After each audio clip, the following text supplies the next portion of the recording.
Hi.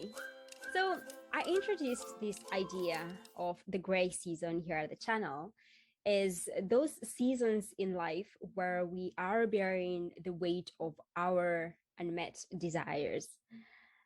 What I didn't tell you is that I have a gray season. I have been in a gray season for the last many years.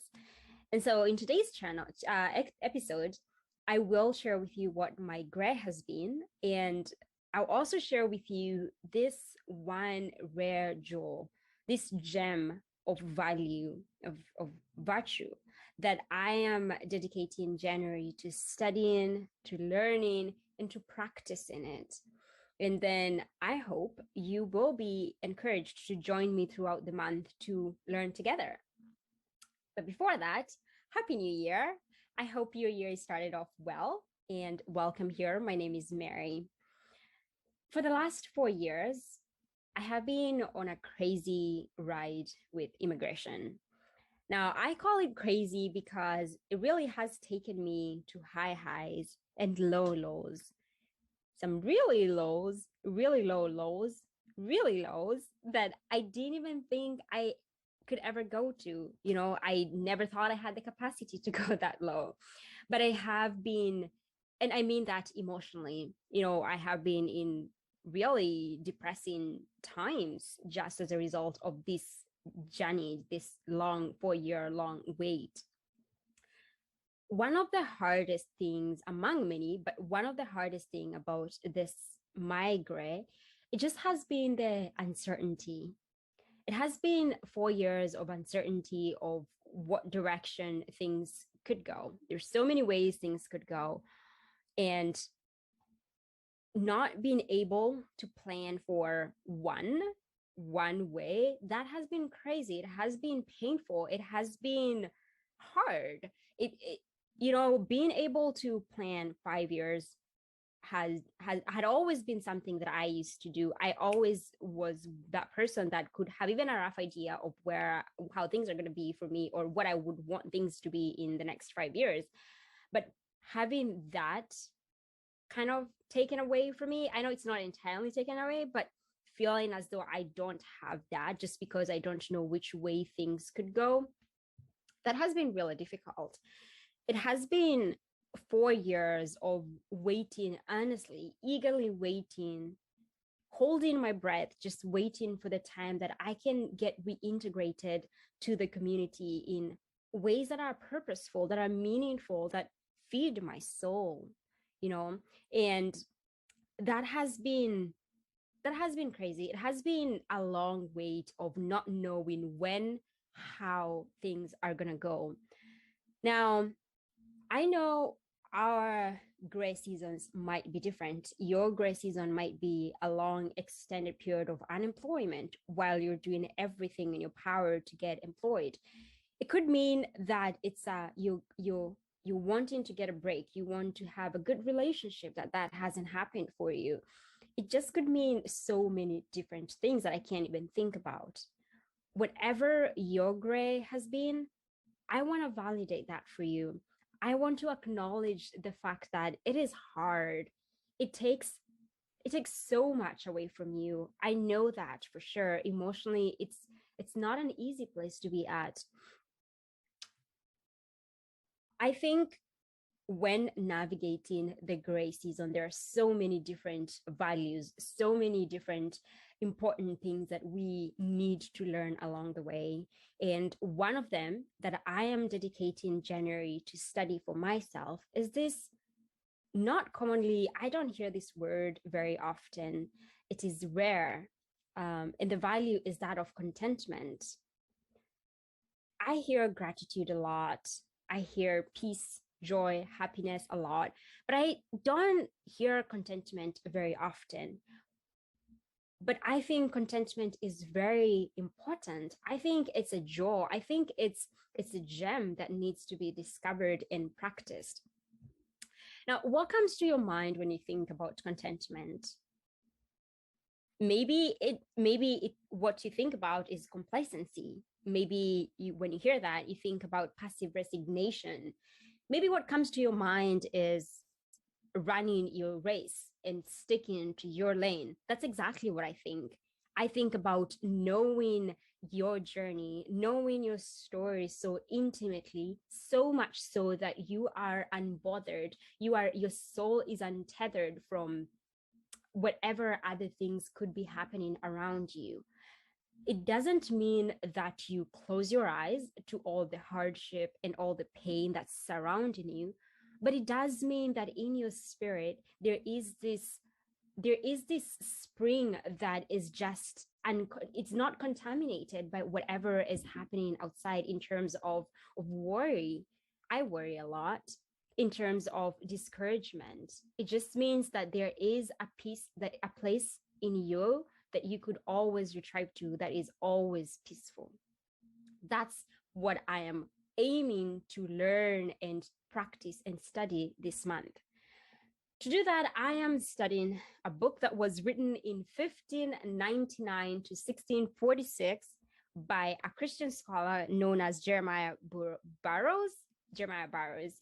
And the book is called The Rare Joy of Christian Contentment.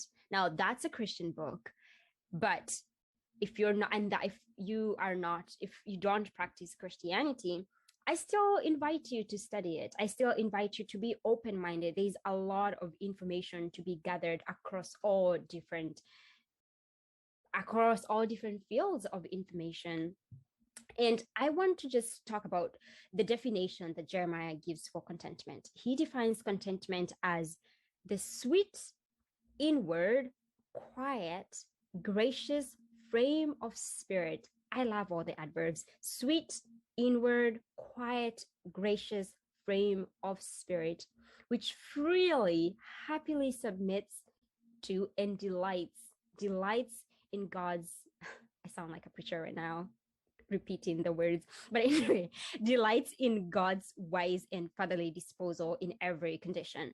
Now, again, please be open-minded. If the word God, causes you to stumble, just be open-minded to what is being talked about.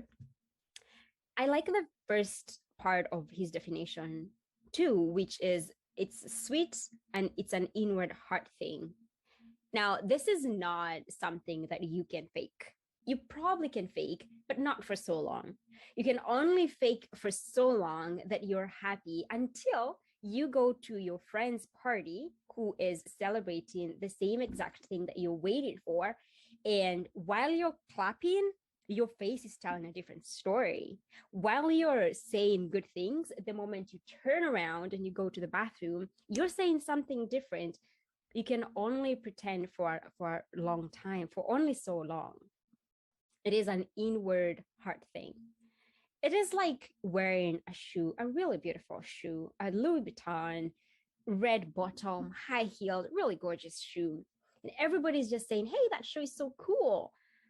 But then that shoe is a size or two smaller than it should be. And it hurts. It hurts. It's uncomfortable to be in it. And you just can't wait to get rid of it. Now, listen to the pain that is coming from being in a shoe that's not your size. Listen to the impatience. You just want to get rid of it. Not being content is likened to that, is that pain that comes from it. Now, I mentioned complacency. I know sometimes people might see, if you're content in the way things are, if you're stuck in your own lane and you're happily in that lane, patiently, trustingly that things are going to unfold the way that they are, sometimes people can see that you're just being lax with life, or just you're not doing enough, you're not doing the best that you can do. And I don't blame them. They don't know your story. They don't know how the inward workings of your heart. So they have every right to think whatever they're thinking. But it's not complacency. That it's not passive resignation. It is being acutely aware of all the things that are going wrong, of all the pains that you're facing. But yet, even in that, choosing to submit to whatever is happening in your life after you've done all that you can do.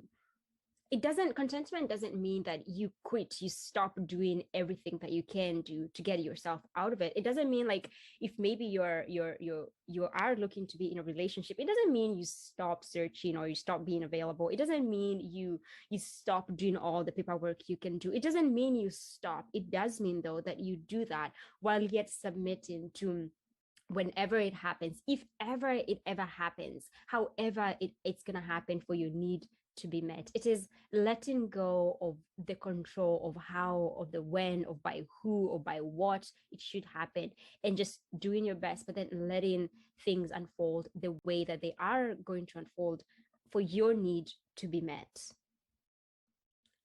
There's a lot to unpack with contentment, and I am so excited. Actually, I really, last year I kind of brushed over, I studied a little bit about contentment, but really didn't have a guidebook, a book like I have right now. So I really am excited to embark on this journey. Come with me. I think it's going to be so much fun. I think we're going to learn so much. Next week I'm going to talk about comparison, because man, comparison, first of all, when we compare ourselves, and also when others compare us to others, knowingly or unknowingly, I think comparison is the killer of contentment. So next week I'll talk a little bit about that, and then we'll talk about boundaries. How do you set boundaries for yourself and with others around this wait period? How do you do that? And then finally, we'll do the whole book review of Jeremiah Burroughs, The Rare Jewel of Christian Contentment. I think you should get it and read it. I know I'm not supposed to shield you. You shouldn't shield you, but yeah, you should get it and read it. It's an amazing book. It's available on Amazon, and yeah, just find it and read it, and then we will discuss it. Now, whatever your grace season is, I hope you feel encouraged just in knowing that there might be a way, even though we still haven't figured it out, and we are doing that this month, a way to find true peace, not pretentious peace, actually true peace in owning the journey that you are in. I like to think of our lives as stories that our lives are telling. Like our lives are just stories that are being told, and some lives tell the beautiful story of grace, the beautiful story of patience. Some lives tell the beautiful story of provision. Some lives tell the beautiful story of hardship and conquering, the hero's journey. Some lives tell a completely different story, maybe of resilience. If we do not own that, if we do not find contentment in the story that our lives are telling, who is going to enjoy that? Who is going to even, we're going to be taking that away from ourselves and from the world. So it is important, it is critical, it is essential that we learn and master the art, the value that is contentment. So I am excited for you to join me next week. Comment down below. The comment section is going to be open this time, and let me know what your grade is. That would bless my heart. Really, it would really encourage me. I would love to know what's going on with you as well. Just tell me if you are starting to study this book, and let's study it together. Let's exchange notes and let's do this together. We are going to navigate our different grades together, and that's the essence of this channel, doing the gray seasons together. All right, so until next week, I'll see you next time. Take care. Bye.